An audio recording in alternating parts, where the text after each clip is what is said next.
त्यहाँ कसरी काट्छ त नि? इसिसी काट यहाँ ए त्यो नभइकन हिँडाल्न मिल्दैन? ग्यास तिर्न नि मिल्छ ए ग्यास तिर्दाखेरि त त्यो मेसिन भतिर जान मिल्दैन हरियोबाट जान्छ ए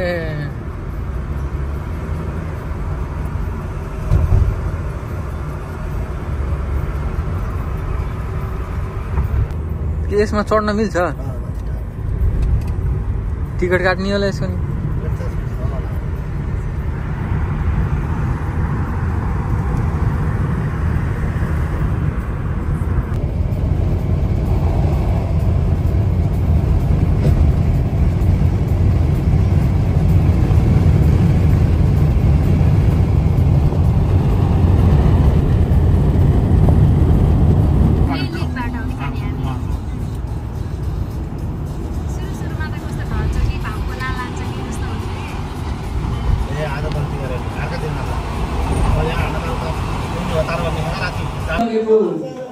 निकै समय भयो उसले सापटी लगेको लाग्छ भाग्यले पो छ मलाई ठगेको भन्न त भोलि नै दिन्छु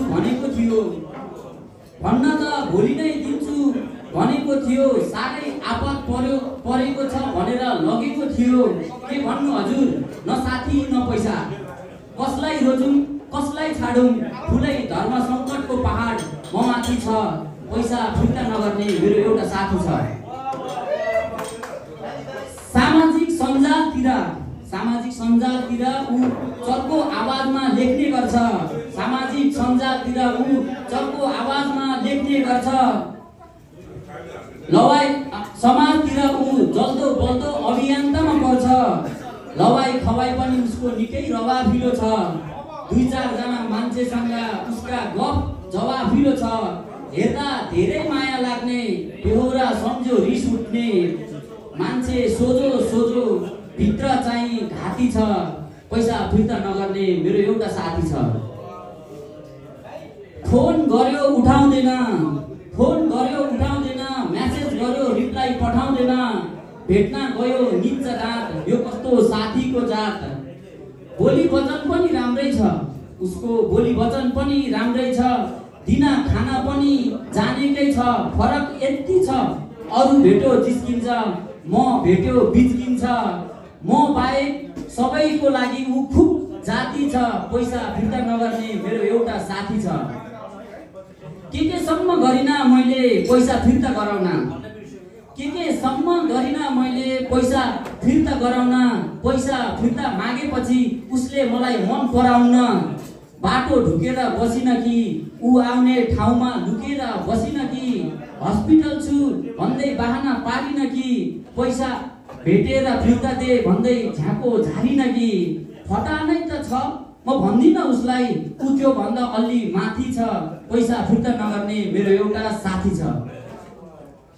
खाओस् भनौँ, खाओस् भइहाल्यो भनौँ दुःखको धन, खाओस् भइहाल्यो भनौँ दुःखको धन, माग्यो फिर्ता दिँदैन भत्ती टोल्छ मन, म भने आफ्नो साथी सम्झन्छु तँ भने झन्, ओ साथी कहिले फिर्ता गर्छस् एकपटक त भन्।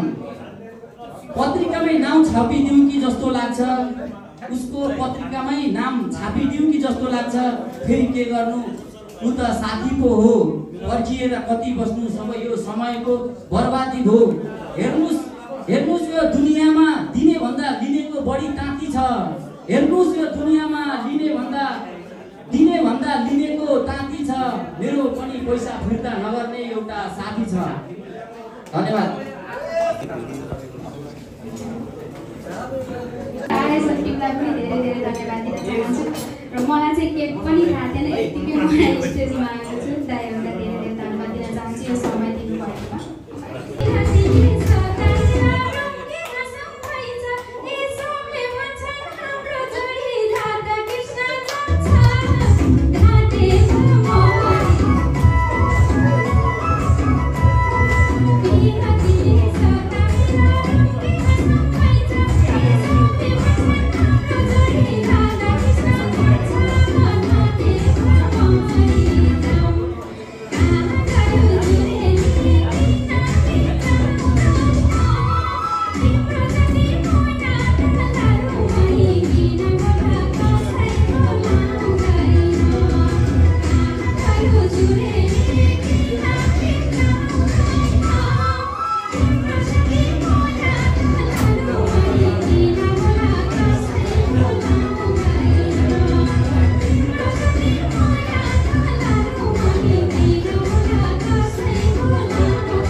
Sunday night.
चाइनिज हो ए जापानिज हैन र चाइनिज पनि हो 8 वर्षसम्म घरकाले सबै के भनेर गएको थिएन अहिले 8 वर्ष गएर बाआमालाई पनि ल्याएर हामी खाना अस्ति भजन गाउन आएको थियौँ उनका बाआमालाई सम्मान कार्यक्रम